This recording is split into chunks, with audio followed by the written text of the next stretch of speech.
We just had a meeting with my team yesterday, and it's just the latest of many meetings that you have been able to facilitate for us. And it's all geared toward really deepening the emotional connection and really understanding that, in your words, the enemy is not the other person, but it's the negative cycle that we get into. And that negative cycle is created when the communication is not intact, when we're not really having dialogue with one another at a deeper connection, at a deeper level, but instead we get triggered. And when my team realized that we all get triggered with something, we don't, in corporate America, slow ourselves down enough to realize what a trigger really is and how does that affect the way we think, the way we look at the person in front of us. We put blame or judgment on the person in front of us instead of understanding, oh my goodness, I just got triggered. Slow down and stop and just say, wait a minute, I just got triggered. And when I get triggered, when I lose control, this is how I feel. Therefore, I try to gain control. And me, I go to action. Other people may go to hiding. Other people may go to blame. The other thing that was really helpful, I think, in all of our processes that you have taken me and my team through is the list of emotions. A lot of times we can't put our finger on emotions. Yesterday was an example. One of the individuals on the team really needed to ponder and really needed to think. And I said, well, take a look at the list. And so with the list of emotions, he was able to say, oh, I feel like this. I feel like this. And even I put a little dot in the 4 or 5 emotions that I was feeling when something happened in the conversation. And I was able to articulate, I feel like this. And so for the other person to hear what their actions are causing in me, or how I'm getting triggered and how I feel, it creates an emotional connection that is real. And hearing from my team yesterday, oh my gosh,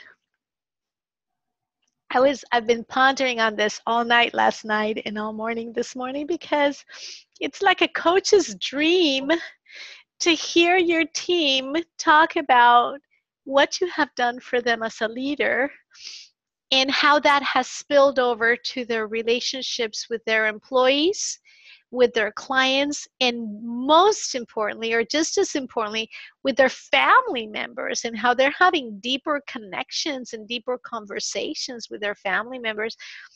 It's amazing. So it's a coach's dream. And Lola, I can't thank you enough.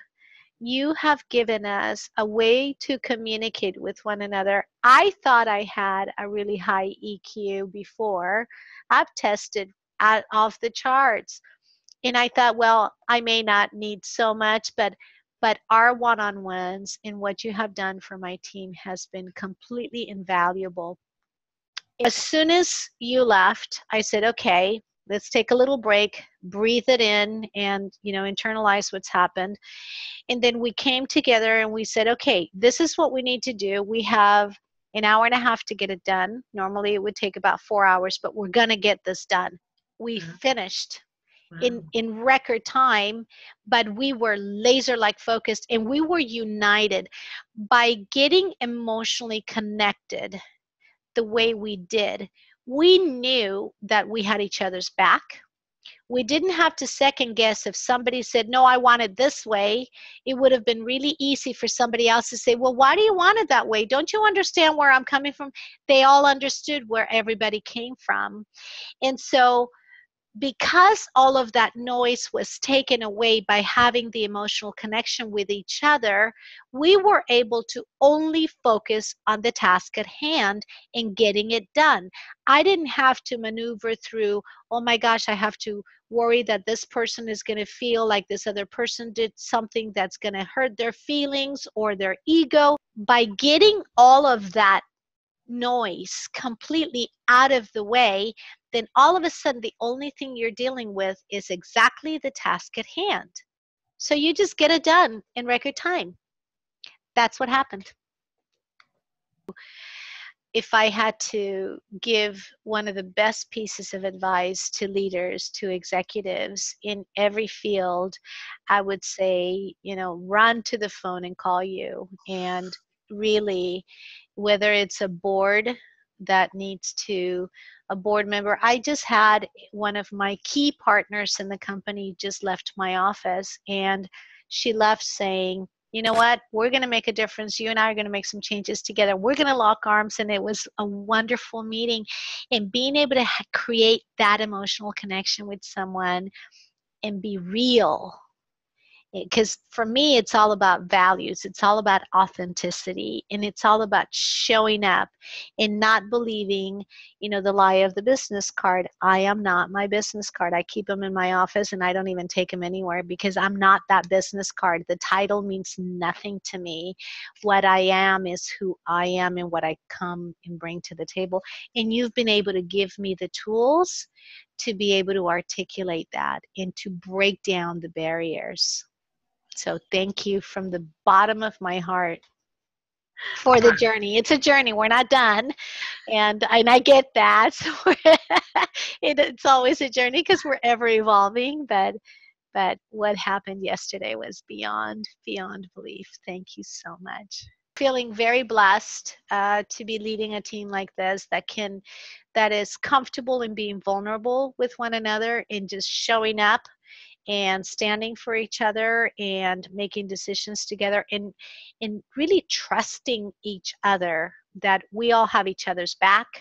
And our job is to be our very best for our members of our team and for our communities, and that we don't own any of it. We've been entrusted with it, and we're going to do the very best we can for one another and for our clients and our employees. I mean, life doesn't get any better than that. So absolutely, I'm ecstatic.